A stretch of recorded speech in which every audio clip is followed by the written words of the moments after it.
Program BA, Subject Psychology, Semester 4, Session number 23, Session number 23, Lifespan Development, Unit 2, Early Adulthood, ಜೀವಿತಾವಧಿಯ ವಿಕಾಸ, Unit 2, ಪೂರ್ವ ವಯಸ್ಕಾವಧಿ. Dear students, I am Dr. Rekha MS, Department of Psychology, Assistant Professor, Government College for Women, Mandya.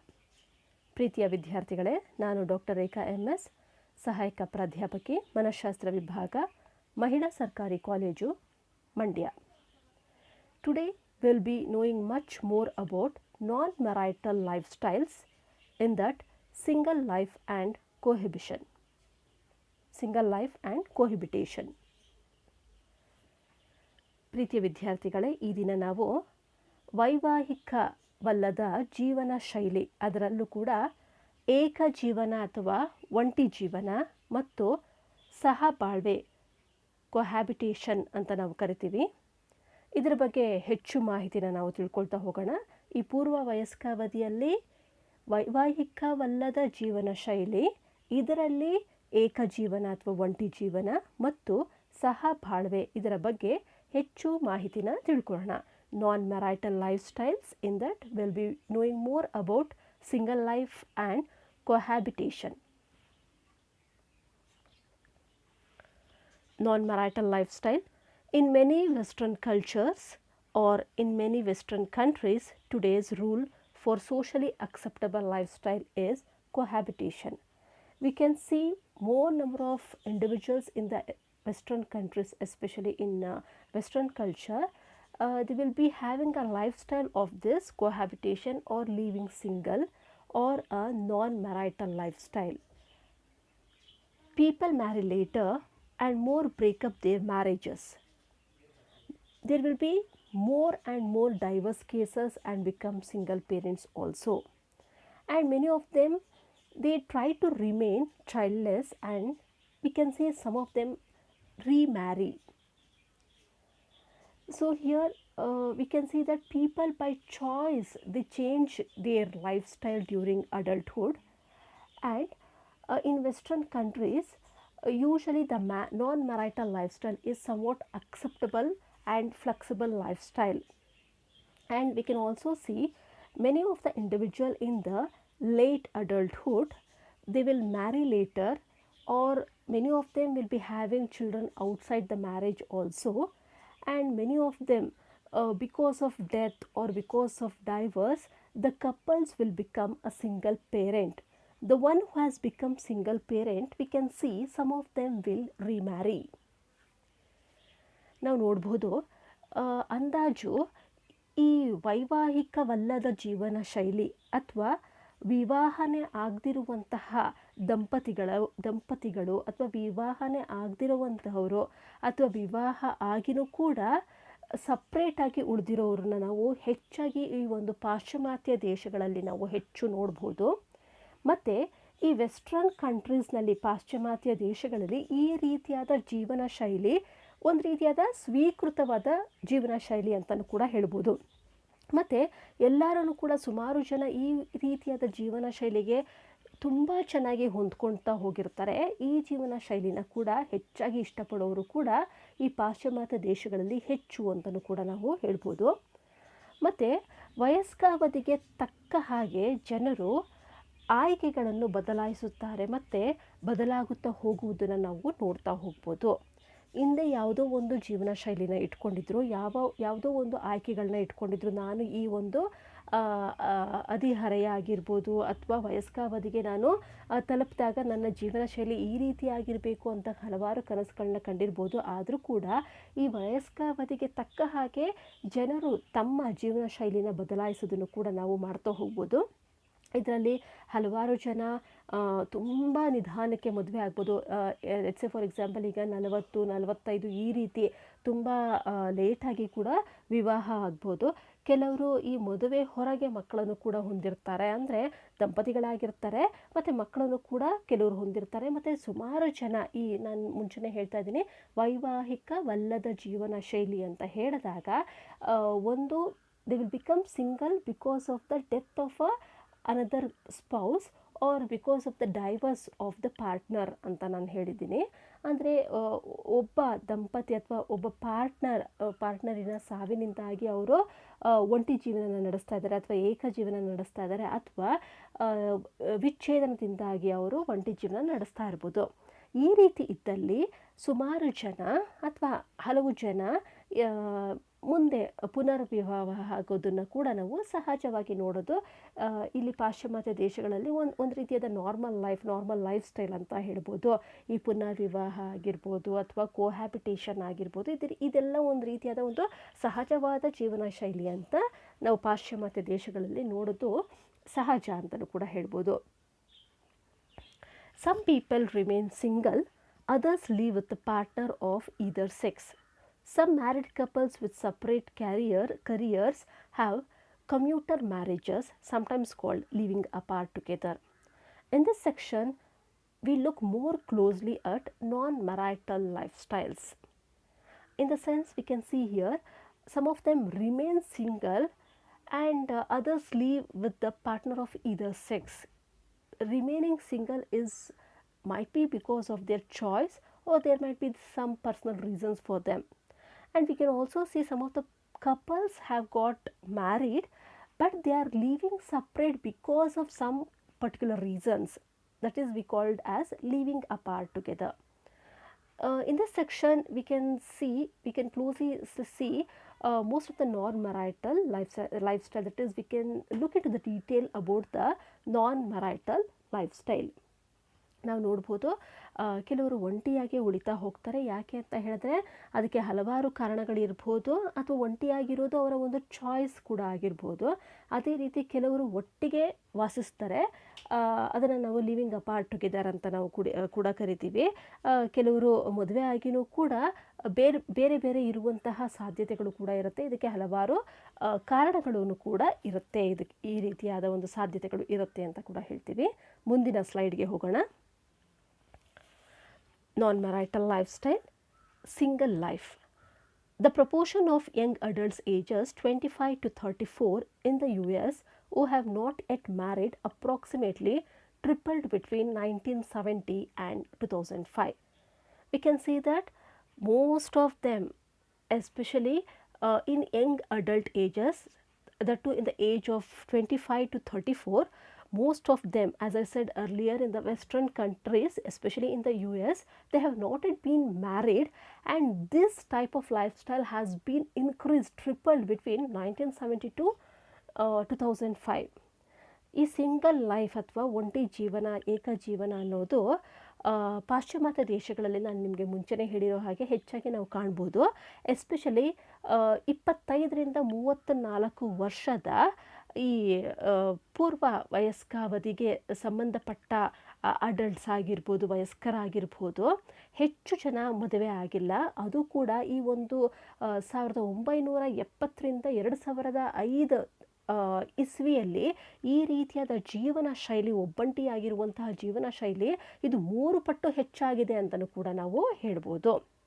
For women the increase was from 9% to 32%, and for men from 15% to 43% according to the Census Bureau, that is 2007 ಅಂತ ಹೇಳ್ಬೋದು. Census ಪ್ರಕಾರ, research ಪ್ರಕಾರ ಹೇಳುವುದಾದರೆ 25ರಿಂದ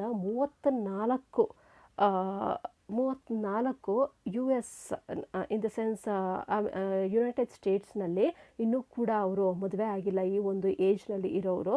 ಅಂದರೆ ಇದು triple ಆಗಿದೆ, ಅಂದರೆ 3 ಪಟ್ಟು ಹೆಚ್ಚಾಗಿದೆ 1970ರಿಂದ 2005 ಇಸ್ವಿಯವರೆಗೂ ಅಂತ ಕೂಡ ಹೇಳ್ಬೋದು. ಅದೇ ರೀತಿ ಮಹಿಳೆಯರನ್ನ ನಾವು ಗಮನಿಸಬೇಕು ಅಂತ ಹೇಳಿದಾಗ 9%ರಿಂದ 32%ವರೆಗೂ, ಹಾಗೆ ಪುರುಷರು 15%ರಿಂದ 43%ವರೆಗೂ ಕೂಡ ಅವರು, ಅಂದರೆ ಅಷ್ಟು ಪರ್ಸೆಂಟ್ವರೆಗೂ ಅವರು ಇನ್ನೂ ಸಿಂಗಲ್ ಲೈಫ್ ಅಥವಾ ಒಂಟಿ ಜೀವನನ ನಡೆಸ್ತಾ ಇದ್ದಾರೆ ಅಂತ ನಾವು ಹೇಳ್ತಾ ಹೋಗ್ಬೋದು. ಇದು according to the census. The trend is particularly among African American women. 35% of women are still single in their late 30s. ಅದು 30 ವರ್ಷಗಳ ನಂತರನೂ ಕೂಡ 35% ಅಷ್ಟು ಮಹಿಳೆಯರು ಈ ಒಂದು 30ರ ದಶಕದ ಉತ್ತರಾರ್ಧದಲ್ಲಿ ಒಂಟಿಯಾಗಿರೋದನ್ನು ನಾವು ಗಮನಿಸ್ಬೋದು. ಮುಂದಿನ ಸ್ಲೈಡ್ಗೆ ಹೋಗೋಣ.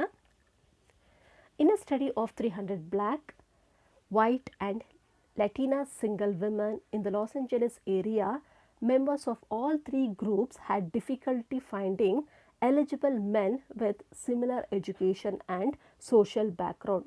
ನಾವು ಗಮನಿಸ್ಬೋದು ಸ್ಟಡಿಗಳ ಪ್ರಕಾರ, ಅಧ್ಯಯನಗಳ ಪ್ರಕಾರ ಹಲವಾರು ಅಂದರೆ 300 ಬ್ಲ್ಯಾಕ್ ಆಗಿರ್ಬೋದು, ವೈಟ್ ಆಗಿರ್ಬೋದು, ಅಥವಾ ಈ ಒಂದು ಲ್ಯಾಟಿನಾ ಸಿಂಗಲ್ ವಿಮೆನ್ ಅನ್ನುವಂತಹ ಒಂದು ಗ್ರೂಪ್ನ ನಾವು ತಗೊಂಡಾಗ ಹೆಚ್ಚು ಮಂದಿ ಈ ಒಂದು 3 ಗ್ರೂಪ್ಸಲ್ಲಿ 3 ಗುಂಪಿನಲ್ಲಿ ಹೆಚ್ಚು ಮಂದಿ ಒಬ್ಬಂಟಿಯಾಗಿರೋದನ್ನು ನಾವು ನೋಡ್ತಾ ಹೋಗ್ಬೋದು. ಒಬ್ಬಂಟಿ ಜೀವನನ ಅವರು ನಡೆಸ್ತಾ ಇರೋದನ್ನು ನಾವು ನೋಡ್ಬೋದು. ಯಾಕೆ ಅಂತ ಹೇಳಿದ್ರೆ ಅವರಿಗೆ ಸರಿಯಾದ ಅಥವಾ ಸಮಾನ ಹೊಂದಿರುವಂತಹ ಶಿಕ್ಷಣ ಹೊಂದಿರುವಂತಹ ಒಂದು ಪುರುಷ ಕಂಡು ಬರ್ತಿಲ್ಲ. ಅದರ ಜೊತೆಗೆ ಸಾಮಾಜಿಕ ಹಿನ್ನೆಲೆ ಹೊಂದಿರುವ ಸರಿಸಮನಾದ ಸಾಮಾಜಿಕ ಹಿನ್ನೆಲೆ ಹೊಂದಿರುವ ಅರ್ಹ ಪುರುಷರು ಇನ್ನೂ ಕಂಡು ಬಂದಿಲ್ಲ. ಆದ್ದರಿಂದ ಅವರು ಒಂಟಿ ಜೀವನ ನಡೆಸ್ತಾ ಇದ್ದಾರೆ ಅಂತ ಮಾಹಿತಿಗಳು ಹೇಳ್ತಾ ಇದೆ. ಅದೇ ರೀತಿ African American women whose average age was 40 seemed relatively untroubled by the situation. This is because they saw singlehood as normative in their ethnic group. ಅದೇ ರೀತಿ ಹಲವಾರು ಬೇರೆ ಅಧ್ಯಯನಗಳ ಪ್ರಕಾರ ಆಫ್ರಿಕನ್ ಅಮೇರಿಕನ್ ಮಹಿಳೆಯರು ಅಂದಾಜು ಸರಾಸರಿ ಅಂದಾಜು 40 ವರ್ಷ ಆದ್ರೂ ಕೂಡ ಅವರು ಒಬ್ಬಂಟಿ ಅಥವಾ ಏಕ ಜೀವನನ ನಡೆಸ್ತಾ ಇದ್ದಾರೆ. ಯಾಕೆ ಅಂತ ಹೇಳಿದ್ರೆ ಇದು ಒಂದು ರೀತಿಯಾದ ಯಾವುದೇ ರೀತಿಯಾದ ತೊಂದರೆಗಳನ್ನ ತಂದುಕೊಟ್ಟಿಲ್ಲ ಈ ಒಂದು ಏಕ ಜೀವನ ಅಥವಾ ಒಂಟಿ ಜೀವನ. ಮತ್ತು ಪರಿಸ್ಥಿತಿಗೆ ಅನುಗುಣವಾಗಿ ಅವರು ಸರಿಯಾಗಿ ಹೊಂದಾಣಿಕೆ ಮಾಡ್ಕೊಳ್ತಾ ಹೋಗಿದ್ದಾರೆ. ಅದೇ ರೀತಿ ಈ ಒಂಟಿ ಜೀವನ ಅವರಿಗೆ ಸಾಮಾನ್ಯದಂತೆ ಕಂಡು ಬಂದಿದೆ. ಅವರಿಗೆ ಮದುವೆ ಆಗಬೇಕು, ಮದುವೆ ಜೀವನ ನಡೆಸಬೇಕು, ಅಥವಾ ಒಂದು ರೀತಿಯಾದ ಒಂದು ಸಫಿಸ್ಟಿಕೇಟೆಡ್ ಲೈಫ್ ಇರಬೇಕು, ನನಗೂ ಒಬ್ಬರು ಬಾಳ ಸಂಗಾತಿ ಇರಬೇಕು, ಪಾರ್ಟ್ನರ್ ಆಗಿರಬೇಕು ಅಂತ ಯಾವತ್ತೂ ಕೂಡ ಅವ್ರಿಗೆ ಅನಿಸಿಲ್ಲ. ಅವರು ಈ ರೀತಿಯಾದ ಒಂದು ಒಂಟಿ ಜೀವನ ಅವರಿಗೆ ತುಂಬ ಸಾಮಾನ್ಯವಾಗಿ ಅವ್ರಿಗೆ ಕಂಡು ಬಂದಿದೆ ಅಂತಲೂ ಕೂಡ ಹೇಳ್ತಾ ಹೋಗ್ಬೋದು. ಮುಂದಿನ ಸ್ಲೈಡ್ಗೆ ಹೋಗೋಣ. While some young adults stay single because they have not found the right mate, others are single by choice. More women today are self-supporting, and there is less social pressure to marry. Many claim singlehood gives them personal control over their living space and freedom from interpersonal obligations. ನಾನು ಮುಂಚೆನೇ ಹೇಳಿರೋ ಹಾಗೆ ಹಲವಾರು Young adults ಅಥವಾ ಪೂರ್ವ ವಯಸ್ಕ ಅವಧಿಯಲ್ಲಿ ಇರುವಂತಹ ವಯಸ್ಕರು ಇನ್ನೂ ಕೂಡ ಮದುವೆ ಆಗಿಲ್ಲ. ಯಾಕೆ ಅಂತ ಹೇಳಿದ್ರೆ ಅವ್ರಿಗೆ ಸರಿಯಾದ ಜೋಡಿ ಇನ್ನೂ ಸಿಕ್ಕಿಲ್ಲ. They have not found the right mates. ಅದರ ಜೊತೆಗೆ ಇತರರು ತಾವಾಗಿಯೇ ಒಂಟಿ ಜೀವನ ಇರೋದಕ್ಕೆ ಇಷ್ಟಪಡ್ತಾರೆ, ಇಚ್ಛಿಸ್ತಾರೆ, ಬಯಸ್ತಾರೆ. ಯಾಕೆ ಅಂತ ಹೇಳಿದ್ರೆ ಅವ್ರಿಗೆ ಒಂಟಿ ಜೀವನ ಒಂದು ರೀತಿಯಾದ ತುಂಬ ಸೆಲ್ಫ್ ಸಪೋರ್ಟಿಂಗ್ ಆಗಿದೆ. ಅವರೊಬ್ಬರೇ ಇರೋದು, ಎಸ್ಪೆಷಲಿ ವಿಮೆನ್ಸ್. ಅವರು ಯಾಕೆ ಮದುವೆ ಆಗ್ತಾ ಇಲ್ಲ ಅಂತ ಹೇಳಿದ್ರೆ ಅವರು ಸ್ವಯಂ ಬೆಂಬಲ ಅಥವಾ ಸ್ವಯಂ ಉತ್ತೇಜಕರಾಗಿದ್ದಾರೆ. ಅವರಿಗೆ ಯಾವುದೇ ರೀತಿಯಾದ ಒಂದು ಸಾಮಾಜಿಕ ಒತ್ತಡ ಇಲ್ಲ, ಮದುವೆ ಆಗಬೇಕು ಅನ್ನೋ ಒಂದು ಒತ್ತಡ ಇಲ್ಲ. ಆದುದರಿಂದ ಅವರು ಒಬ್ಬಂಟಿನ ಜೀವನ ನಡೆಸ್ತಾ ಇದ್ದಾರೆ. ಯಾವುದೇ ರೀತಿಯಾದ ಒತ್ತಡನೂ ಇಲ್ಲದೆ ತಾವಾಗಿಯೇ ತಮ್ಮ ಬೆಂಬಲದಿಂದ, ಸ್ವಯಂ ಪ್ರೇರಿತರಿಂದ, ಸ್ವಯಂ ಬೆಂಬಲದಿಂದ ಉತ್ತೇಜಕರಾಗಿ ಅವರು ಒಂಟಿ ಜೀವನ ನಡೆಸ್ತಾ ಇದ್ದಾರೆ ಅಂತಲೂ ಕೂಡ ನಾವು ಹೇಳ್ಬೋದು. ಮುಂದಿನ ಸ್ಲೈಡ್ಗೆ ಹೋಗೋಣ. Some people want to be free to move across the country or across the world, pursue. Some of them they want to pursue the careers, and we can also see some of them they want to do further education also, and some of them they want to do creative work without worrying about how their quest for self fulfillment affects another person. ನಾವು ನೋಡ್ಬೋದು ಯಾತಕ್ಕೋಸ್ಕರ ಹಲವಾರು ಜನ ಒಬ್ಬಂಟಿ ಜೀವನ ನಡೆಸ್ತಾ ಇದ್ದಾರೆ ಅಂತ ಹೇಳಿದ್ರೆ ಈ ಪಾಶ್ಚಿಮಾತ್ಯ ದೇಶದಲ್ಲಿ ಅವರು ದೇಶವನ್ನು ಸುತ್ತೋದಕ್ಕೆ ತುಂಬ ಆಸಕ್ತಿ ಇದೆ. ಅದರ ಜೊತೆಗೆ ವೃತ್ತಿ ಜೀವನವನ್ನು ಅವರು ಮುಂದುವರಿಸಲಿಕ್ಕೆ ಆಸಕ್ತಿ ಪಟ್ಟಿದ್ದಾರೆ. ಅವರ ಒಂದು ಕೆರಿಯರ್ಸ್, ಅವರ ಒಂದು ವೃತ್ತಿಯ ಜೀವನ ಅವ್ರಿಗೆ ವೃತ್ತಿ ಜೀವನದಲ್ಲಿ ಯಾವುದೇ ರೀತಿಯಾದ ಒಂದು ಅಡೆತಡೆಗಳು ಬಾರದಂತೆ ಅವರು ಒಬ್ಬಂಟಿಯಾಗಿ ವೃತ್ತಿ ಜೀವನನ ಮುಂದುವರಿಸೋದಕ್ಕೆ ಅವರು ಆಸಕ್ತಿ ಪಟ್ಟಿದ್ದಾರೆ. ಇನ್ನೂ ಹಲವರು ಹೆಚ್ಚಿನ ಶಿಕ್ಷಣದಲ್ಲಿ ಉಳಿದಿರೋದ್ರಿಂದ, ಮುಂದಿನ ಶಿಕ್ಷಣದಲ್ಲಿ ಉಳಿದಿರೋದ್ರಿಂದ, ಶಿಕ್ಷಣದಲ್ಲೇ ಹೆಚ್ಚು ಆಸಕ್ತಿ ಇರೋದ್ರಿಂದ ವೈವಾಹಿಕ ಜೀವನದಲ್ಲಿ ಅವರು ಆಸಕ್ತಿ ಅನ್ನೋದೇ ಪಟ್ಟಿಲ್ಲ. ಇನ್ನೂ ಕೆಲವರು ಸ್ವಯಂ ಸೇವಕರಾಗಿ ಸೃಜನಶೀಲ ಕೆಲಸಗಳನ್ನು ಮಾಡ್ತಿರೋದನ್ನು ಕೂಡ ನಾವು ನೋಡ್ತಾ ಹೋಗ್ಬೋದು. ಯಾಕೆ ಅಂತ ಹೇಳಿದ್ರೆ ಇದು ಒಂದು ರೀತಿಯಾದ ಒಂದು ಸೆಲ್ಫ್ ಫುಲ್ಫಿಲ್ಮೆಂಟ್, ಒಂದು ರೀತಿಯಾದ ಆನಂದ ಕೊಡ್ತಾ ಇದೆ. ಮದುವೆಯಾಗಿ ಒಂದು ಗೊಂದಲದಲ್ಲಿ ಜಂಜಾಟದ ಜೀವನ ನಡೆಸೋದು ಬದಲು ಒಂದು ರೀತಿಯಾದ ಒಂದು ಸ್ವಯಂ ಸೇವಕರಾಗಿ ಬೇರೆಯವರಿಗೆ ತಮ್ಮಿಂದ ಸಹಾಯ ಆಗೋದಕ್ಕೆ ಅವರು ಮುಂದಾಗಿದ್ದಾರೆ ಅಂತಲೂ ಕೂಡ ನಾವು ಹೇಳ್ತಾ ಹೋಗ್ಬೋದು. Some enjoy sexual freedom, some find the lifestyle very much exciting, and some just being like to be alone, and some postpone or avoid marriage because of fear that it will end in divorce. ಕೆಲವರು ಈ ಒಂದು ಲೈಂಗಿಕ ಸ್ವಾತಂತ್ರ್ಯವನ್ನು ಆನಂದಿಸ್ತಾ ಇದ್ದಾರೆ. ಅವರಿಗೆ ಯಾವುದೇ ರೀತಿಯಾದ ಒಂದು ವೈವಾಹಿಕ ವಿವಾಹ ಆದಮೇಲೆ ಲೈಂಗಿಕ ಖುಷಿ ಸಿಗ್ತಾ ಇದೆ ಅನ್ನೋದ್ರ ಬದಲು ಈ ಲೈಂಗಿಕನ ಸ್ವಾತಂತ್ರ್ಯನ ಅವರು ಆನಂದಿಸ್ತಾ ಇದ್ದಾರೆ ಈ ಒಂದು ಒಂಟಿ ಜೀವನದಲ್ಲಿ ಅಂತ ಹೇಳ್ಬೋದು. ಅದರ ಜೊತೆಗೆ ಕೆಲವರು ಈ ರೀತಿಯ ಜೀವನ ಶೈಲಿಯನ್ನು ಒಂದು ರೀತಿಯಾದ ರೋಮಾಂಚನಕಾರಿಯಾಗಿ ಅವರು ಭಾವಿಸಿದ್ದಾರೆ, ಎಕ್ಸೈಟಿಂಗ್ ಆಗಿ ಭಾವಿಸ್ತಾ ಇದ್ದಾರೆ ಈ ರೀತಿಯಾದ ಜೀವನ ಶೈಲಿನ, ಲೈಫ್ ಸ್ಟೈಲ್ನ ಅಂತ ಹೇಳ್ಬೋದು. ಮತ್ತು ಕೆಲವರು ಒಬ್ಬಂಟಿಯಾಗಿರಲಿಕ್ಕೆ, ಏಕಾಂಗಿಯಾಗಿರಲಿಕ್ಕೆ ತುಂಬ ಇಷ್ಟಪಡ್ತಾ ಇದ್ದಾರೆ. ಇನ್ನೂ ಕೆಲವರು ವಿಚ್ಛೇದನದ ಭಯದಿಂದ ಕೆಲವರು ಮದುವೆಯನ್ನು ಮುಂದೂಡ್ತಾ ಇದ್ದಾರೆ, ಅಥವಾ ಮದುವೆ ಆಗೋದಕ್ಕೆ, ವಿವಾಹ ಆಗಲಿಕ್ಕೆ ಭಯ ಪಡ್ತಾ ಇದ್ದಾರೆ, ಮದುವೆನ ಮುಂದೂಡ್ತಾ ಇದ್ದಾರೆ ಅಂತಲೂ ಕೂಡ ನಾವು ಹೇಳಬಹುದು. ಮುಂದಿನ ಸ್ಲೈಡ್ಗೆ ಹೋಗೋಣ. ನಾನ್ ಮ್ಯಾರಿಟಲ್ ಲೈಫ್ ಸ್ಟೈಲ್ಸ್. ಕೊಹ್ಯಾಬಿಟೇಷನ್, ವೈವಾಹಿಕ ಅಲ್ಲದ ಜೀವನ, ಸಹ ಬಾಳ್ವೆ. Cohabitation is an arrangement where two people are not married but live together. They are often involved in romantic or sexual intimate relationship on a long-term or permanent basis. Increasingly, it is common in Western countries since the late 20th century. Cohabitation ಅಥವಾ ಸಹ ಬಾಳ್ವೆ ಅನ್ನೋದು ಇಬ್ಬರು ಮದುವೆಯಾಗಿಲ್ಲ ಆದರೆ ಒಟ್ಟಿಗೆ ವಾಸಿಸುವ ಒಂದು ವ್ಯವಸ್ಥೆ ಅಂತ ನಾವು ಹೇಳ್ಬೋದು. ಅಂದರೆ ಇಬ್ಬರು ಕಪಲ್ಸ್, ಅವರು ಮದುವೆ ಆಗಿಲ್ಲ, ಯಾವುದೇ ವಿವಾಹಕ್ಕೆ ಅವರು ಒಳಗಾಗಿಲ್ಲ, ಆದರೂ ಕೂಡ ಒಟ್ಟಿಗೆ ವಾಸಿಸ್ತಾ ಇದ್ದಾರೆ. ಈ ರೀತಿಯಾದ ವ್ಯವಸ್ಥೆನ ನಾವು ಸಹಬಾಳ್ವೆ ಅಥವಾ ಕೊಹ್ಯಾಬಿಟೇಷನ್ ಅಂತ ನಾವು ಕರಿಬಹುದು. ಇದು ಒಂದು ರೀತಿಯಾದ ದೀರ್ಘಕಾಲದ ಶಾಶ್ವತ ಆಧಾರದ ಮೇಲೆ ಪ್ರಣಯ ಮತ್ತು ಲೈಂಗಿಕ ಸಂಬಂಧದಲ್ಲಿ ಅವರು ತೊಡಗಿರುತ್ತಾರೆ. ಈ ರೀತಿಯಾದ ಸಹಬಾಳ್ವೆ ನಡೆಸ್ತಿರುವಂತಹ ದಂಪತಿಗಳು ದೀರ್ಘಕಾಲದವರೆಗೂ ಶಾಶ್ವತ ಆಧಾರದ ಮೇಲೆ ಪ್ರಣಯ ಮತ್ತು ಲೈಂಗಿಕ ಸಂಬಂಧದಲ್ಲಿ ಅವರು ತೊಡಗಿರ್ತಾರೆ.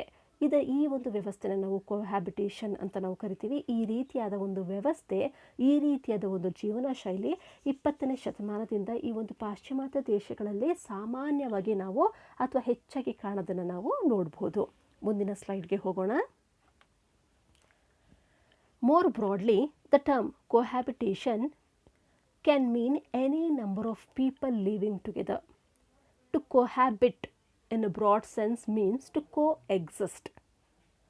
ಅಂದರೆ ಕೊಹ್ಯಾಬಿಟೇಷನ್ ಅಥವಾ ಸಹಬಾಳ್ವೆ ಅನ್ನೋದು ಹೆಚ್ಚು ಜನ ಒಟ್ಟಿಗೆ ಇರೋದನ್ನು ಕೂಡ ನಾವು ಸಹಬಾಳ್ವೆ, ಕೊಹ್ಯಾಬಿಟೇಷನ್ ಅಂತ ನಾವು ಕರಿತಾ ಹೋಗ್ತೀವಿ. ಮತ್ತು ಕೊಹ್ಯಾಬಿಟ್ ಅನ್ನೋದು ನಾವು ಕೋಎಕ್ಸಿಸ್ಟ್, ಸಹಬಾಳ್ವೆ ಅಂತಲೂ ಕೂಡ ಕರಿತೀವಿ. The origin of the term comes from the mid-16th century from the Latin cohabitere, from co means together and habitare means dwell. ಕೋ ಅಂತ ಹೇಳಿದ್ರೆ ಟುಗೆದರ್ ಅಥವಾ ಒಟ್ಟಿಗೆ ಎಂದರ್ಥ. ಅದೇ ರೀತಿ ಹ್ಯಾಬಿಟೇರ್ ಅಂದರೆ ವಾಸಿಸು, ಡ್ವೆಲ್ ಅಂದರೆ ವಾಸಿಸು ಅಂತ ಅರ್ಥ. ಒಟ್ಟಿಗೆ ವಾಸಿಸುವ ವ್ಯವಸ್ಥೆನ ನಾವು ಕೊಹ್ಯಾಬಿಟೇರ್ ಅಂತ ಕರಿತಾ ಹೋಗ್ತೀವಿ ಅಥವಾ ಕೊಹ್ಯಾಬಿಟೇಷನ್ ಅಂತ ಕರಿತಾ ಹೋಗ್ತೀವಿ. ಮುಂದಿನ ಸ್ಲೈಡ್ಗೆ ಹೋಗೋಣ.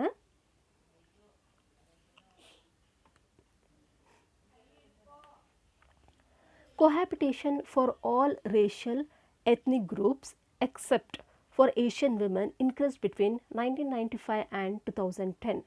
Cohabitation ಅನ್ನೋದು, ಸಹಬಾಳ್ವೆ ಅನ್ನೋದು ಎಲ್ಲ ರೀತಿಯಾದ ಒಂದು ರೇಷಿಯಲ್ ಆಗಿರ್ಬೋದು, ಎಥ್ನಿಕ್ ಗ್ರೂಪಲ್ಲಿ ಆಗಿರ್ಬೋದು, ನಾವು ಹೆಚ್ಚಾಗಿ ಎಲ್ಲ ಕಡೆಯೂ ನಾವು ಇದನ್ನು ನೋಡೋದನ್ನು ಕಾಣ್ತೀವಿ. ಮತ್ತು ಈ ರೀತಿಯಾದ ಒಂದು ಜೀವನ ಶೈಲಿನ 1995ರಿಂದ 2010ನೇ ಇಸ್ವಿಯವರೆಗೂ ಹೆಚ್ಚಾಗಿ ಇನ್ಕ್ರೀಸ್ ಆಗ್ತಿರೋದನ್ನು ಕೂಡ ನಾವು ನೋಡ್ತಾ ಹೋಗ್ತೀವಿ. It has been found that from 1995 to 2010 the median length of cohabitation relationship has increased. ನಾನು ಮುಂಚೆನೇ ಹೇಳಿರೋ ಹಾಗೆ ಈ ಒಂದು 1995 2010ನೇ ಇಸ್ವಿವರೆಗೂ ಈ ಒಂದು ಕೋಹ್ಯಾಬಿಟೇಷನ್ ಸಹಬಾಳ್ವೆಯ ಒಂದು ಸ್ಥಿತಿ ಅಥವಾ ವ್ಯವಸ್ಥೆ ಹೆಚ್ಚಾಗ್ತಾನೆ ಹೋಗಿರೋದನ್ನು ಕೂಡ ನಾವು ನೋಡ್ತಾ ಹೋದ್ವಿ.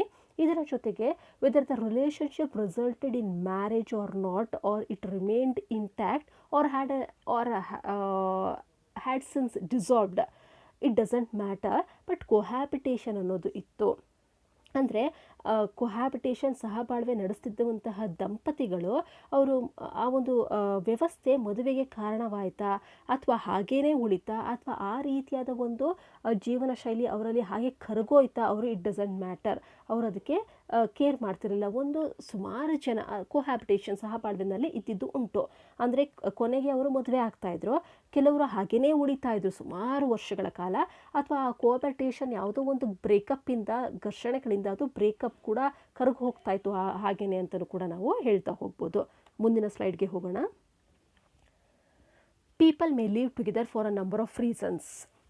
ಈ ಕೋಹ್ಯಾಬಿಟೇಷನ್ ಸಹಬಾಳ್ವೆ ಯಾತಕ್ಕೋಸ್ಕರ ಇನ್ನೂ ಇನ್ಕ್ರೀಸ್ ಆಗ್ತಾ ಹೋಗ್ತಾ ಇದೆ, ಯಾಕೆ ಇದು ಸಾಮಾನ್ಯವಾಗಿ ಉಳಿದಿದೆ ಅಂದರೆ ಇದಕ್ಕೆ ಹಲವಾರು ಕಾರಣಗಳಿದೆ. ಈ ಹೆಚ್ಚಿನ ಜನರು ಹೆಚ್ಚಿನ ಕಾರಣಗಳಿಗಾಗಿ ಈ ಕೋಹ್ಯಾಬಿಟೇಷನ್ ಅನ್ನೋ ಒಂದು ವ್ಯವಸ್ಥೆನ ಅವರು ಒಪ್ಕೊಂಡಿದ್ದಾರೆ, ಈ ಒಂದು ವ್ಯವಸ್ಥೆಯಲ್ಲಿ ವಾಸಿಸ್ತಾ ಇದ್ದಾರೆ. ಯಾಕೆ ಅಂತ ನಾವು ನೋಡೋಣ.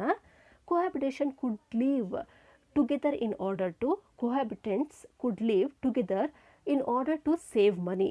Lower income individuals facing financial uncertainty may delay or avoid marriage.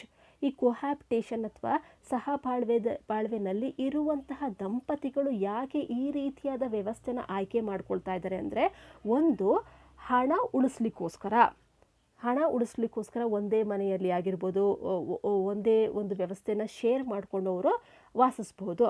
ಅದೇ ರೀತಿ ಆ ರೀತಿಯಾದ ಒಂದು ವ್ಯವಸ್ಥೆ ಅವರಿಗೆ ತುಂಬ ಅನುಕೂಲವಾಗಿದೆ, ಅದಕ್ಕೋಸ್ಕರ ಅವರು ಈ ಒಂದು ಕೋಹ್ಯಾಬಿಟೇಷನ್ನ ಅವರು ಇಷ್ಟಪಟ್ಟಿದ್ದಾರೆ. ಮತ್ತು ಇನ್ನೊಂದೇನು ಅಂದರೆ, ಈ ವಸತಿ ಹುಡುಕಾಟುವ ಒಂದು ಅಗತ್ಯವಿರೋದಿಲ್ಲ, ಒಂದು ಆರ್ಥಿಕ ಸಮಸ್ಯೆ ಇರೋದಿಲ್ಲ, ಕಡಿಮೆ ಆದಾಯದಲ್ಲೇ ಆರಾಮಾಗಿ ಅವರು ಒಟ್ಟಿಗೆ ಇರ್ಬೋದು, ಮತ್ತು ಮದುವೆಗೆ ಪಾವತಿಸಲು ಸಾಕಷ್ಟು ಅವರಿಂದ ಒಂದು ಆರ್ಥಿಕ ವ್ಯವಸ್ಥೆ ಇರೋದಿಲ್ಲ. ಮತ್ತು ಇದೊಂದೇ ಕಾರಣ ಅಲ್ಲ, ಒಂದು ಆರ್ಥಿಕ ಸಂಕಷ್ಟದಿಂದ ಅವರು ಕೂಡ ದೂರ ಇರ್ಬೋದು. ಇದ್ರ ಜೊತೆಗೆ ಏನು ಅಂತ ಹೇಳಿದ್ರೆ, ಇದೆಲ್ಲ ಕಾರಣದಿಂದ ಅವರು ಮದುವೆನ ವಿಳಂಬ ಮಾಡ್ತಾ ಇದ್ದಾರೆ ಅಥವಾ ಆ ವೈವಾಹಿಕ ಜೀವನನ ಅವರು ತಪ್ಪಿಸ್ಕೊಳ್ತಾ ಇದ್ದಾರೆ. ಮತ್ತೆ ರಿಪೀಟ್ ಮಾಡ್ತೀನಿ ನೋಡಿ, ಯಾತಕ್ಕೋಸ್ಕರ ಈ ರೀತಿಯಾದ ಒಂದು ಕೋಹ್ಯಾಬಿಟೇಷನ್ ಅಥವಾ ಸಹಬಾಳ್ವೆನ ಅವರು ಆರಿಸ್ಕೊಂಡಿದ್ದಾರೆ ಅಂತ ಹೇಳಿದ್ರೆ, ಒಂದು ಹಣನ ಉಳಿಸ್ಲಿಕ್ಕೆ ಮತ್ತು ಈ ರೀತಿಯಾದ ವ್ಯವಸ್ಥೆ ಅವರಿಗೆ ತುಂಬ ಅನುಕೂಲನ ತಂದುಕೊಡ್ತಾ ಇದೆ. ಅದೇ ರೀತಿ ಈ ವಸತಿ ಈ ರೀತಿಯಾದ ವಸತಿ ಮನೆಯನ್ನು ಹುಡುಕಾಟುವ ಒಂದು ಅಗತ್ಯ ಇರೋದಿಲ್ಲ, ಅದರ ಜೊತೆಗೆ ಒಂದು ಆರ್ಥಿಕ ಸಮಸ್ಯೆ ಇರೋದಿಲ್ಲ, ಕಡಿಮೆ ಆದಾಯದಲ್ಲೇ ಆರಾಮಾಗಿ ಅವರು ಜೀವನ ಸಾಗಿಸ್ಬೋದು. ಮತ್ತು ಮದುವೆ ಖರ್ಚು ಇದರಿಂದ ಎಲ್ಲ ಅವರು ಆರಾಮಾಗಿ ಹೊರಗಡೆ ಬರ್ಬೋದು, ಆರ್ಥಿಕ ಸಂಕಷ್ಟ ಇಲ್ಲದೇ ಅವರು ಸುಖವಾಗಿ ಬಾಳ್ಬೋದು. ಎಲ್ಲ ರೀತಿಯಾದ ತೃಪ್ತಿ, ಸಂತೋಷ, ಸ್ಯಾಟಿಸ್ಫ್ಯಾಕ್ಷನ್ ಅಲ್ಲಿ ಸಿಗ್ತಿರೋದ್ರಿಂದ ಮದುವೆ ಯಾತಕ್ಕೆ ಅನ್ನೋ ಒಂದು ಪ್ರಶ್ನೆ ಅವ್ರಿಗೆ ಉಳಿಯುತ್ತೆ. ಅದರ ಜೊತೆಗೆ ಮದುವೆ ಅನ್ನೋದನ್ನು ಅವರು ವಿಳಂಬ ಮಾಡ್ತಾ ಬರ್ಬೋದು ಅಥವಾ ಅದರಿಂದ ತಪ್ಪಿಸ್ಕೊಂಡು ಹೋಗೋದಕ್ಕೆ ಅವರಿಗೆ ಒಂದು ಒಳ್ಳೆಯ ಚಾನ್ಸ್ ಅಂತಲೂ ಕೂಡ ಕರಿತಾ ಹೋಗ್ಬೋದು. ಮತ್ತು ಇನ್ನೂ ಕೆಲವರು ಏನು ಹೇಳ್ತಾರೆ ಅಂದರೆ, ಮದುವೆ ಆಗಿ ನಾನು ಮುಂದೆ ಯಾವುದೋ ಒಂದು ವಿಚ್ಛೇದನಕ್ಕೆ ಒಳಗಾಗೋದ್ರಿಂದ ಅಥವಾ ವಿವಾಹವು ವಿಚ್ಛೇದನದಲ್ಲಿ ಕೊನೆಯಾಗೋದಕ್ಕಿಂತ ಈ ಕೋಹ್ಯಾಬಿಟೇಷನ್ ಸಹಬಾಳ್ವೆಯಲ್ಲಿ ಆರಾಮಾಗಿ ಯಾವುದೇ ರೀತಿಯಾದ ಮದುವೆ ಅನ್ನೋ ಒಂತಹ ಜಂಜಾಟನೇ ಇಲ್ಲದೆ ಆರಾಮಾಗಿ ಇರಬಹುದು ಅಂತ ಇಷ್ಟಪಡ್ತಾ ಇದ್ದಾರೆ. ಸರ್ವೆ ಪ್ರಕಾರ, according to the survey, most couples listed reasons such as spending more time together, convenience based reasons and testing the relationship, while few gave the reasons that they do not believe in marriage, the extremely high cost of housing and tight budget which made them to live in a cohabitation or live together without any marriage. ಸಮೀಕ್ಷೆಗಳ ಪ್ರಕಾರ ಇನ್ನು ಹಲವಾರು ಕಾರಣಗಳು ಯಾತಕ್ಕೋಸ್ಕರ ಈ ಒಂದು ಸಹಬಾಳ್ವೆಯಲ್ಲಿ ಇರ್ತಾರೆ ಅಂತ ಹೇಳಿದ್ರೆ, ಒಟ್ಟಿಗೆ ಸಮಯ ಕಳೆಯೋದಕ್ಕೆ ಅವ್ರಿಗೆ ಒಂದು ರೀತಿಯಾದ ಒಂದು ಚಾನ್ಸ್ ಸಿಗುತ್ತೆ. ಮದುವೆ ಇಲ್ಲದೇ ಒಟ್ಟಿಗೆ ಸಮಯ ಕಳೆಯೋದಕ್ಕೆ ಅವರು ಈ ರೀತಿಯಾದ ಒಂದು ಸಹಬಾಳ್ವೆ ಅನ್ನೋದು ತುಂಬ ಅನುಕೂಲಕರವಾಗಿದೆ ಮತ್ತು ತುಂಬ ಅನುಕೂಲನ ಮಾಡಿಕೊಡ್ತಾ ಇದೆ. ನಾನು ನಿಮಗೆ ಮುಂಚೆನೇ ಹೇಳಿರೋ ಹಾಗೆ ಒಂದು ರೀತಿಯಾದ ಒಂದು ಆರ್ಥಿಕ ಮುಗ್ಗಟ್ಟಿರೋದಿಲ್ಲ ಅಥವಾ ಮದುವೆಗೆ ಸಂಬಂಧಪಟ್ಟಂತೆ ಖರ್ಚು ವೆಚ್ಚಗಳು ಅನ್ನೋದಿರೋದಿಲ್ಲ. ಕಡಿಮೆ ಆದಾಯದಲ್ಲೇ ಆರಾಮಾಗಿರ್ಬೋದು, ಮನೆ ಹುಡ್ಕುವಂತಹ ಒಂದು ಜಂಜಾಟ ಇರೋದಿಲ್ಲ, ಎಲ್ಲ ರೀತಿಯಾದ ಖುಷಿ, ಸಂತೋಷ, ನೆಮ್ಮದಿ, ತೃಪ್ತಿ ಎಲ್ಲನೂ ಸಿಗ್ತಿರೋದ್ರಿಂದ ಈ ರೀತಿಯಾದ ಒಂದು ಜೀವನ ಶೈಲಿನ ಅವರು ಆರಿಸ್ಕೊಂಡಿದ್ದಾರೆ. ಇನ್ನೂ ಕೆಲವರು ಹೇಳೋ ಪ್ರಕಾರ ಸಂಬಂಧವನ್ನು ಪರೀಕ್ಷಿಸುವ ಕಾರಣದಿಂದಾಗಿ ನಾವು ಈ ಒಂದು ಸಹಬಾಳ್ವೆ ಜೀವನ ನಡೆಸ್ತಾ ಇದ್ದೀವಿ ಅಂತ ಹೇಳ್ತಾರೆ. ಎಸ್ಪೆಷಲಿ ಮದುವೆ ಆಗೋದಕ್ಕಿಂತ ಮುಂಚೆ ಈ ರೀತಿಯಾದ ಒಂದು ಕೊಹ್ಯಾಬಿಟೇಷನ್ಸ್ಗೆ ಒಳಗಾಗೋದು ಈ ಒಂದು ಪಾಶ್ಚಿಮಾತ್ಯ ದೇಶಗಳಲ್ಲಿ ನಾವು ಸಾಮಾನ್ಯವಾಗಿ ನಾವು ನೋಡ್ಬೋದು. ಅಂದರೆ ಈ ಮದುವೆ ಆದಮೇಲೆ ಮದುವೆ ಅನ್ನೋದು ಅಥವಾ ನಮ್ಮ ಜೀವನ ತುಂಬ ಹೆಚ್ಚು ಕಾಲ ಇರುತ್ತಾ, ನಾವು ಒಟ್ಟಿಗೆ ಇರ್ತೀವ ಅನ್ನೋದನ್ನು ಮುಂಚೆನೇ ನಾವು ಪರೀಕ್ಷೆ ಮಾಡ್ತಾ ಇದ್ದೀವಿ, ಈ ಸಂಬಂಧನ ಮುಂಚೆನೇ ಪರೀಕ್ಷೆ ಮಾಡ್ತಾ ಇದ್ದೀವಿ. ಅದಕ್ಕೋಸ್ಕರ ಸಂಬಂಧವನ್ನು ಪರೀಕ್ಷಿಸುವ ಕಾರಣದಿಂದಾಗಲಿ ನಾವು ಈ ಒಂದು ಸಹಬಾಳ್ವೆಯ ಜೀವನನ ನಡೆಸ್ತಾ ಇದ್ದೀವಿ ಅಂತಲೂ ಕೂಡ ಹೇಳಿದ್ದಾರೆ. ಮತ್ತು ಇನ್ನೂ ಕೆಲವರು ವಿವಾಹದಲ್ಲಿ ನಂಬಿಕೆನೇ ಇಲ್ಲ ನಮಗೆ, ಅದಕ್ಕೋಸ್ಕರ ನಾವು ಈ ಸಹಬಾಳ್ವೆಯಂತಹ ಒಂದು ಸ್ಥಿತಿನ ನಾವು ಆಯ್ಕೆ ಮಾಡ್ಕೊಂಡಿದ್ದೀವಿ ಅಂತ ಹೇಳಿದ್ದಾರೆ. ಇನ್ನು ಕೆಲವರು ಹೆಚ್ಚು ವಸತಿ ವೆಚ್ಚ ಆಗಿರ್ಬೋದು, ಬಿಗಿಯಾದ ಒಂದು ಬಜೆಟ್ ಆಗಿರ್ಬೋದು, ಇದೆಲ್ಲನೂ ನಮಗೆ ಸ್ವೀಕರಿಸೋದಕ್ಕೆ ಕಷ್ಟ ಆಗ್ತಾ ಇದೆ, ಕಷ್ಟ ಆಗುತ್ತೆ. ಅದರ ಬದಲು ನಮ್ಮ ಸ್ಥಿತಿಗೆ ಅನುಗುಣವಾಗಿ, ನಮ್ಮ ಒಂದು ಆರ್ಥಿಕ ಸ್ಥಿತಿಗೆ ಅನುಗುಣವಾಗಿ ನಾವು ಆರಾಮಾಗಿ ಈ ಒಂದು ಸಹಬಾಳ್ವೆಯ ದಿನಗಳನ್ನ, ಜೀವನ ಶೈಲಿಯನ್ನು ನಾವು ಆನಂದಿಸ್ತಾ ಇದ್ದೀವಿ ಅಂತಲೂ ಕೂಡ ಹೇಳಿರೋದನ್ನು ನಾವು ಕಾಣ್ತಾ ಹೋಗ್ಬೋದು. ಮುಂದಿನ ಸ್ಲೈಡ್ಗೆ ಹೋಗೋಣ. There are certain explanations which gives for the rise of the cohabitation in the western countries. ಕೆಲವಾರು ಬೇರೆ ರೀತಿಯಾದ ಎಕ್ಸ್ಪ್ಲನೇಷನ್ಸ್, ಕಾರಣಗಳನ್ನು ಕೂಡ ನಾವು ನೋಡ್ಬೋದು. ಈ ಪಾಶ್ಚಿಮಾತ್ಯ ದೇಶಗಳಲ್ಲಿ ಯಾತಕ್ಕೋಸ್ಕರ ಈ ಒಂದು ಸಹಬಾಳ್ವೆಯಲ್ಲಿ ಇದ್ದಾರೆ, ಯಾತಕ್ಕೋಸ್ಕರ ಅದನ್ನು ಆ ಒಂದು ಸ್ಥಿತಿನ ಇಷ್ಟಪಡ್ತಾರೆ ಅಂತ ನಾವು ನೋಡ್ಬೋದು. ಅದರಲ್ಲಿ ಮೊದಲನೇದು, because of the increase in the individualism and secularism which has resulted in more acceptance and adoption of this cohabitation. ನಾವು ನೋಡ್ಬೋದು, ಈ ಒಂದು ಇಂಡಿವಿಜುವಲಿಸಮ್, ವ್ಯಕ್ತಿತ್ವ ಅಥವಾ ಸೆಕ್ಯುಲರಿಸಮ್, ಜಾತ್ಯತೀತ ಕಾರಣದಿಂದಾಗಿ ಸಹಬಾಳ್ವೆ ಅಳವಡಿಸಿಕೊಳ್ಳಲು ಹೆಚ್ಚಿನ ಜನ ಸ್ವೀಕಾರಕ್ಕೆ ಕಾರಣ ಆಗಿದೆ ಅಂತಲೂ ಕೂಡ ನಾವು ಹೇಳ್ತಾ ಹೋಗ್ಬೋದು. ಆ ಸೆಕ್ಯುಲರಿಸಮ್, ಇಂಡಿವಿಜುವಲಿಸಮ್ ಬಂದಿರೋದ್ರಿಂದ ಪಾಶ್ಚಿಮಾತ್ಯ ದೇಶಗಳಲ್ಲಿ ಈ ಸಹಬಾಳ್ವೆ ಅಳವಡಿಸ್ಕೊಂಡಿರೋದು ಹೆಚ್ಚಿನ ಮಂದಿಯಲ್ಲಿ ನಾವು ನೋಡ್ತಾ ಹೋಗ್ಬೋದು. ಇನ್ನೂ ಒಂದು ಕಾರಣ, the another reason is or explanation is the economic changes. The growth of industries and the modernization of many cultures has improved women's social status, which is leading to gender equity or gender equality and sexual freedom. Therefore, they are no longer being only in the sense marriage doesn't mean that it is only the reason to be in the long time relationship. Even in the cohabitation they can be in a long time relationship. ಇನ್ನೊಂದು explanation ಕಾರಣ ಏನು ಅಂತ ಹೇಳಿದ್ರೆ, ಆರ್ಥಿಕ ಬದಲಾವಣೆಗಳು, economic changes, ಕೈಗಾರೀಕರಣ ಆಗಿರ್ಬೋದು, ಆಧುನೀಕರಣ ಆಗಿರ್ಬೋದು, ಇದೆಲ್ಲನೂ ಏನು ಮಾಡಿದೆ ಅಂತ ಹೇಳಿದ್ರೆ ಲಿಂಗ ಸಮಾನತೆ ಮತ್ತು ಲೈಂಗಿಕ ಸ್ವಾತಂತ್ರ್ಯಕ್ಕೆ ಕಾರಣ ಮಾಡಿಕೊಟ್ಟಿದೆ. ಎಸ್ಪೆಷಲಿ ನಾವು ನೋಡ್ಬೋದು, ಈ ಒಂದು ಸ್ತ್ರೀ ಸಮಾಜದಲ್ಲಿ, ಸ್ತ್ರೀ ಸಾಮಾಜಿಕ ಸ್ಥಾನಮಾನದಲ್ಲಿ ಲಿಂಗ ಸಮಾನತೆ ಮತ್ತು ಲೈಂಗಿಕ ಸ್ವಾತಂತ್ರ್ಯಕ್ಕೆ ಕಾರಣವಾಗಿರೋದು ಈ ಕೈಗಾರೀಕರಣ ಆಗಿರ್ಬೋದು, ಆಧುನೀಕರಣ ಆಗಿರ್ಬೋದು ಕಾರಣ ಆಗಿರೋದ್ರಿಂದ ಹೆಚ್ಚು ಮಹಿಳೆಯರು ಈ ಒಂದು ಕೊಹ್ಯಾಬಿಟೇಷನ್ ಅಥವಾ ಸಹಬಾಳ್ವೆನ ಅವರು ಆಯ್ಕೆ ಮಾಡ್ಕೊಂಡಿದ್ದಾರೆ ಅಂತಲೂ ಕೂಡ ನಾವು ಹೇಳ್ತಾ ಹೋಗ್ಬೋದು. ಮತ್ತೆ ರಿಪೀಟ್ ಮಾಡ್ತೀನಿ, ಈ ಒಂದು ಮಹಿಳೆಯರಲ್ಲಿ ಸ್ತ್ರೀ ಸಾಮಾಜಿಕ ಸ್ಥಾನಮಾನದಿಂದ ಲಿಂಗ ಸಮಾನತೆ ಮತ್ತು ಲೈಂಗಿಕ ಸ್ವಾತಂತ್ರ್ಯಕ್ಕೆ ಕಾರಣವಾಗಿರೋದ್ರಿಂದ ಮತ್ತು ಈ ಒಂದು ಕೈಗಾರೀಕರಣ ಆಗಿರ್ಬೋದು, ಆಧುನೀಕರಣ ಆಗಿರ್ಬೋದು, ಇದೆಲ್ಲನೂ ಕೂಡ ಈ ಒಂದು ಲೈಂಗಿಕ ಸ್ವಾತಂತ್ರ್ಯಕ್ಕೆ ಕಾರಣವಾಗಿರೋದ್ರಿಂದ ಕೊಹ್ಯಾಬಿಟೇಷನ್ ಅಥವಾ ಸಹಬಾಳ್ವೆನ ಆಯ್ಕೆ ಮಾಡ್ಕೊಂಡಿದ್ದಾರೆ ಅಂತ ಹೇಳ್ಬೋದು. ಇದರಿಂದ ಏನಾಗುತ್ತೆ ಅಂತ ಹೇಳಿದ್ರೆ, ಮದುವೆ ಒಂದೇ ಒಂದು ರೀತಿಯಾದ ಒಂದು ಗಟ್ಟಿ ಸಂಬಂಧಕ್ಕೆ ಕಾರಣ ಅಲ್ಲ. ತುಂಬ ಹೆಚ್ಚು ದಿನ ಮದುವೆ ಮಾಡಿಕೊಂಡ್ರೆ ನಮಗೆ ಎಲ್ಲ ರೀತಿಯಾದ ಸ್ವಾತಂತ್ರ್ಯ, ಸುಖ, ಸಂತೋಷ, ಲೈಂಗಿಕ ತೃಪ್ತಿ ಎಲ್ಲನೂ ಮದುವೆಯಿಂದಲೇ ನಮಗೆ ಸಿಗುತ್ತೆ. ಹೆಚ್ಚು ದಿನ ನಾವು ಈ ಒಂದು ಸಂಬಂಧದಲ್ಲಿ ಉಳಿಬೇಕು ಅನ್ನೋದಕ್ಕಿಂತ ಕೊಹ್ಯಾಬಿಟೇಷನ್ ಅಥವಾ ಸಹಬಾಳ್ವೆನಲ್ಲೂ ಉಳಿಬಹುದಲ್ಲ, ಯಾತಕ್ಕಾಗೋದಿಲ್ಲ ಅನ್ನೋದು ಅವರ ಒಂದು ಮನಸ್ಥಿತಿ ಆಗಿದೆ. ಮುಂದಿನ ಸ್ಲೈಡ್ಗೆ ಹೋಗೋಣ. Researchers said that couples live together as a way of trying to test compatibility with their partners, while still having the option of ending the relationship without legal implications. In 1996, more than 3/4 of all cohabitants report plans to marry their partners, viewed cohabitation as a preface to marriage. And some of them, they also viewed that cohabitation shares many qualities with the marriage. Cohabitors share a residence, personal resources, etc. ನಾವು ನೋಡ್ಬೋದು ರಿಸರ್ಚ್ಗಳು ಹೇಳುವಂತಹ ಪ್ರಕಾರ ಒಟ್ಟಿಗೆ ವಾಸಿಸುವ ದಂಪತಿಗಳು ತಮ್ಮ ಪಾಲುದಾರರೊಂದಿಗೆ ಹೊಂದಾಣಿಕೆಯನ್ನು ಪರೀಕ್ಷಿಸುವ ಸಲುವಾಗಿ ಈ ಒಂದು ಸಹಬಾಳ್ವೆನ ಆಯ್ಕೆ ಮಾಡಿಕೊಂಡಿದ್ದಾರೆ ಅಂತ ಹೇಳ್ತಾ ಬಂದಿದ್ದಾರೆ. ಇದೆಲ್ಲನೂ ಕೂಡ ಅಕಾರ್ಡಿಂಗ್ ಟು ದ ಸರ್ವೆ ಸಮೀಕ್ಷೆಗಳ ಪ್ರಕಾರ, ರಿಸರ್ಚ್ ಪ್ರಕಾರ. ಮತ್ತು ಇನ್ನೂ ಕೆಲವರು ಹೇಳೋ ಪ್ರಕಾರ ಮ್ಯಾರೇಜ್ ಅಥವಾ ಮದುವೆ ಆದಾಗ ಕೊನೆಯಲ್ಲಿ ಅದು ಡೈವರ್ಸ್ ಅಂತ ಹೇಳಿ ಈ ಕೋರ್ಟ್ ಆಗಿರ್ಬೋದು ಅಥವಾ ಕಚೇರಿ ಆಗಿರ್ಬೋದು ಇದಕ್ಕೆಲ್ಲ ಅಲೆದಾಡೋದ್ರ ಬದಲು ಕಾನೂನು ತೊಡಕುಗಳಿಲ್ಲದೇ ಯಾವುದೇ ರೀತಿಯಾದ ಸಂಬಂಧನ ನಾವು ಕೊನೆಗೊಳಿಸಬಹುದು ಈ ಕೋಹ್ಯಾಬಿಟೇಷನ್ ಮುಖಾಂತರ, ಸಹಬಾಳ್ವೆಯಿಂದ ಅಂತ ಹೇಳ್ತಾರೆ. ಅಂದರೆ ಸಹಬಾಳ್ವೆ ಅಲ್ಲಿ ಮದುವೆ ಆಗಿಲ್ಲ, ಅಕಸ್ಮಾತ್ ಒಟ್ಟಿಗೆ ಇದ್ದೂ ತುಂಬ ಹೆಚ್ಚು ದಿನ ಉಳಿದು ಅಲ್ಲಿ ಬ್ರೇಕಪ್ ಆದಾಗ ಡೈವರ್ಸ್ ಅಂತ ನಾವು ಕೋರ್ಟ್ ಕಚೇರಿಗಳಿಗೆ ಅಲಿಯುವಂತಹ ಅವಕಾಶನೇ ಇಲ್ಲ, ಅವಶ್ಯಕತೆಯೇ ಇಲ್ಲ. ಕಾನೂನು ತೊಡಕುಗಳಿಲ್ಲದೇ ನಾವು ಸಂಬಂಧವನ್ನು ನಾವು ಕೊನೆಗೊಳಿಸಬಹುದು ಅಂತಲೂ ಕೂಡ ಹೇಳ್ತಾ ಬರ್ತಾರೆ. ಅದೇ ರೀತಿ ಹೆಚ್ಚು ಕೊಹ್ಯಾಬಿಟರ್ಸ್ ಏನು ಹೇಳ್ತಾರೆ ಅಂದರೆ ಸಂಗಾತಿಯನ್ನು ಮದುವೆಯಾಗಲು ಯೋಚಿಸಿದ್ದಾಗಿ ವರದಿ ಮಾಡಿದ್ದಾರೆ. ಅಂದರೆ ನಾನು ಕೊಹ್ಯಾಬಿಟೇಷನ್ನಲ್ಲಿ ಇದ್ದೀನಿ, ಸಹಬಾಳ್ವೆನಲ್ಲಿ ಇದ್ದೀನಿ, ಈ ಒಂದು ಸ್ಥಿತಿಗತಿಯಲ್ಲಿದ್ದೀನಿ, ಯಾಕೆ ಅಂದರೆ ಮುಂದೆ ನಾನು ಇವರನ್ನೇ ಮದುವೆ ಆಗ್ತೀನಿ, ಈ ಒಂದು ರಿಲೇಷನ್ಶಿಪ್ ಸಂಬಂಧ ಗಟ್ಟಿಯಾಗಿ ಇರುತ್ತಾ ಅನ್ನೋ ಒಂದು ಪರೀಕ್ಷೆಗೋಸ್ಕರ ನಾನು ಒಟ್ಟಿಗೆ ಇದ್ದೀನಿ ಅಂತಲೂ ಕೂಡ ಅವರು ಹೇಳ್ತಾ ಹೋಗ್ತಿದ್ದಾರೆ. ಮತ್ತು ಇನ್ನು ಕೆಲವರು ಕೊಹ್ಯಾಬಿಟೇಷನ್ ನಾವು ಇದ್ದೀವಿ, ಸಹಬಾಳ್ವೆನಲ್ಲಿದ್ದೀವಿ, ಆದರೆ ಇದು ಮದುವೆಗೆ ಅಗತ್ಯ ಇಲ್ಲ, ಮದುವೆ ಮಾಡ್ಕೊಬೇಕು ಅಂತ ನಮಗೆ ಯಾವತ್ತೂ ಅನಿಸಿಲ್ಲ, ಆರಾಮಾಗಿ ಎಲ್ಲ ರೀತಿಯಾದ ತೃಪ್ತಿ, ಸಂತೋಷ, ಆಸಕ್ತಿ, ಆಸೆಗಳು ಎಲ್ಲನೂ ಪೂರೈಸ್ತಾ ಇದೆ, ಅದಕ್ಕೋಸ್ಕರ ನಾವು ಮದುವೆ ಆಗುವಂತಹ ಯೋಚನೆಯೇ ಕೂಡ ಮಾಡಿಲ್ಲ ಅಂತ ಹೇಳಿದ್ದಾರೆ.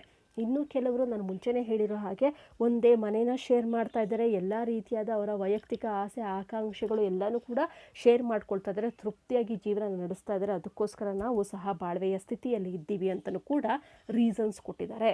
ಮುಂದಿನ ಸ್ಲೈಡ್ಗೆ ಹೋಗೋಣ. Couples who have plans to marry before moving in together, they try to be in this cohabitation, or who are engaged before cohabiting typically marry within 2 years of living together. ಇಲ್ಲಿ ಯಾವ ಒಬ್ಬ ಕಪಲ್ಸ್ ದಂಪತಿಗಳು ಮುಂದೆ ನಾನು ಮದುವೆ ಆಗ್ತೀನಿ ಅಂತ ಅಂದ್ಕೊಂಡಿರ್ತಾರೆ, ಅವರು ಸಹಬಾಳ್ವೆನಲ್ಲಿರೋದು ನಾವು ಸಾಮಾನ್ಯವಾಗಿ ನಾವು ನೋಡ್ಬೋದು, ಅಥವಾ ಮುಂದೆ ಮದುವೆ ಆಗ್ತೀನಿ ಒಂದು ಪ್ಲ್ಯಾನ್ಸ್ ಇಟ್ಕೊಂಡಿರೋರು, ಯೋಜನೆಗಳನ್ನ ಇಟ್ಕೊಂಡಿರೋರು ಈ ರೀತಿಯ ಒಂದು ಸಹಬಾಳ್ವೆಯ ಸ್ಥಿತಿಯಲ್ಲಿರೋದನ್ನು ನೋಡ್ಬೋದು. ಮತ್ತು ಈ ಮದುವೆ ಆಗೋದಕ್ಕಿಂತ ಮುಂಚೆ ನಿಶ್ಚಿತಾರ್ಥ ಎಂಗೇಜ್ ಆಗಿರುವಂತಹ ದಂಪತಿಗಳು ಮುಂಚೆನೇ ರಿಲೇಷನ್ಶಿಪ್ನ ಟೆಸ್ಟ್ ಮಾಡಲಿಕ್ಕೋಸ್ಕರ ಒಟ್ಟಿಗೆ ಇರೋದನ್ನು ನಾವು ನೋಡ್ಬೋದು. ಇಂಥವರು ಈ 2 ವರ್ಷದ ಅವಧಿಯ ಒಳಗಡೆ ಮದುವೆ ಆಗಿರೋದನ್ನು ಕೂಡ ನಾವು ಗಮನಿಸ್ಬೋದು. ಅದೇ ರೀತಿ the state of cohabitation of a couple I'll repeat again. The state of cohabitation of a couple often ends either in marriage or in breakup. ಮದುವೆ ಆಗಿನೂ ಕೂಡ ಈ ಒಂದು ಕೊಹ್ಯಾಬಿಟೇಷನ್ ಅಥವಾ ಸಹಬಾಳ್ವೆ ಅನ್ನೋದು ಅದು ಕೊನೆಗಾಣಬಹುದು, ಅಥವಾ ಅಲ್ಲಿ ಒಂದು ಬ್ರೇಕಪ್ ಆಗಿ ಏನೋ ಒಂದು ವಿಘಟನೆ ಆಗಿ ಕೊನೆ ಆಗ್ಬೋದು. ದಂಪತಿಗಳು ಮದುವೆ ಆಗ್ಬೋದು ಅಥವಾ ವಿಘಟನೆಯಲ್ಲಿ ಕೊನೆಗೊಳ್ಳಬಹುದು ಅಂತಲೂ ಕೂಡ ಹೇಳ್ಬೋದು. Similar to other nations, young people are still not in favour of this practice. ಅಂದರೆ ನಮ್ಮ ದೇಶದಲ್ಲಿ ಸಹಬಾಳ್ವೆ ಅನ್ನೋದು ಇನ್ನು ನಮ್ಮ ಸಂಸ್ಕೃತಿಯ ಪರವಾಗಿಲ್ಲ, ಅದಕ್ಕೋಸ್ಕರ ಹೆಚ್ಚು ಜನ ಈ ಒಂದು ಕೊಹ್ಯಾಬಿಟೇಷನಲ್ಲಿ ನಾವು ನಮ್ಮ ಸಂಸ್ಕೃತಿಯಲ್ಲಿ ನಮ್ಮ ದೇಶದಲ್ಲಿ ನಾವು ಕಾಣೋದಿಲ್ಲ. ಆದರೆ ಪಾಶ್ಚಿಮಾತ್ಯ ದೇಶಗಳಲ್ಲಿ ಇದನ್ನು ಹೆಚ್ಚಾಗಿ ಬಳಸ್ತಿರೋದು, ಈ ಒಂದು ಜೀವನ ಶೈಲಿಯಲ್ಲಿ ಹೆಚ್ಚಾಗಿರೋದನ್ನು ನಾವು ಕಾಣ್ತಾ ಹೋಗ್ಬೋದು. Moreover, there is still a persistent of traditional gender norms, as there are stark differences in the acceptance of sexual behavior out of wedlock for men and women. ನಾವು ನೋಡೋ ಹಾಗೆ ಈ ಒಂದು ಸಾಂಪ್ರದಾಯಿಕ ಲೈಂಗಿಕ ಪಾತ್ರಕ್ಕೆ ಆದ್ಯತೆ ನೀಡ್ತಾರೆ ನಮ್ಮ ಒಂದು ಸಂಸ್ಕೃತಿ, ನಮ್ಮ ಒಂದು ದೇಶ. ಆದರೆ ಸಹಬಾಳ್ವೆಗೆ ಅವರು ಹೆಚ್ಚು ಆದ್ಯತೆಯನ್ನು ನೀಡೋದಿಲ್ಲ. ಲೈಂಗಿಕ ನಡವಳಿಕೆನ ನಾವು ಒಪ್ಕೊಳ್ಬೇಕು ಅಂತ ಹೇಳಿದ್ರೆ ಅದು ಮದುವೆಯಿಂದನೇ ಸಾಧ್ಯ, ಒಂದು ವೆಡ್ಲಾಕಿಂದನೇ ಸಾಧ್ಯ. ಹೆಣ್ಣು ಮತ್ತು ಗಂಡು ಮದುವೆ ಆದ ನಂತರನೇ ಈ ಒಂದು ಲೈಂಗಿಕ ಸಂಪರ್ಕ ಇಟ್ಕೊಬೇಕು, ಲೈಂಗಿಕ ತೃಪ್ತಿಯನ್ನು ಕಾಣಬೇಕು ಅನ್ನೋದು ನಮ್ಮ ಸಾಂಪ್ರದಾಯಿಕ ಅಥವಾ ನಮ್ಮ ಒಂದು ಸಾಂಪ್ರದಾಯಿಕ ಪಾತ್ರವಾಗಿದೆ. ಆದ್ದರಿಂದ ಈ ಒಂದು ಸಹಬಾಳ್ವೆ ಅನ್ನೋದು ನಮ್ಮ ದೇಶದಲ್ಲಿ ನಮ್ಮ ಸಂಸ್ಕೃತಿಯ ಪರವಾಗಿಲ್ಲ, ಆದರೆ ಬೇರೆ ಕಡೆ ನಾವು ಇದನ್ನು ಬೇರೆ ದೇಶಗಳಲ್ಲಿ ಇದನ್ನು ಹೆಚ್ಚಾಗಿ ಕಾಣೋದನ್ನು ನಾವು ನೋಡ್ಬೋದು. ರಿವಿಷನ್ಗೆ ಬರೋಣ. ಕನ್ಕ್ಲೂಷನ್ಗೆ, people marry later, more people have children outside of marriage and more break up their marriages, while some young adults stay single because they have not found the right mates, others are single by choice. More women today are self-supporting and there is a less social pressure to marry for them. There are many other factors to be single which I have listed earlier. Cohabitation is an arrangement where two people are not married but they are living together. Cohabitations could live together, cohabitators or cohabitants could live together in order to save money and other benefits. The state of cohabitation of a couple often ends either in marriage or in a breakup. Similarly, in our nations, young people are not or still not in favor of this practice because in our nation, marriage is the only reason for the sexual satisfaction. Thank you students. ನಿಮಗೆಲ್ಲರಿಗೂ ಕೂಡ ಈ ಒಂದು ವೈವಾಹಿಕವಲ್ಲದ ಜೀವನ ಶೈಲಿ, ಇದರಲ್ಲೂ ಕೂಡ ಏಕಜೀವನ ಅಥವಾ ಒಂಟಿ ಜೀವನ ಮತ್ತು ಸಹಬಾಳ್ವೆ ಅನ್ನೋದು, ನಾನ್ ಮ್ಯಾರೈಟಲ್ ಲೈಫ್ ಸ್ಟೈಲ್, ಸಿಂಗಲ್ ಲೈಫ್, ಕೋಹ್ಯಾಬಿಟೇಷನ್ ಅನ್ನೋದು ನಿಮಗೆ ಪೂರ್ತಿಯಾಗಿ ಅರ್ಥ ಆಗಿದೆ ಅಂತ ಭಾವಿಸಿದ್ದೀನಿ. ಇದರ ಬಗ್ಗೆ ಇನ್ನೂ ಹೆಚ್ಚಿನ ಮಾಹಿತಿನ ನಾವು ಮುಂದಿನ ಸ್ಲೈಡಲ್ಲಿ ನೋಡೋಣ. ಧನ್ಯವಾದಗಳು. Thank you students.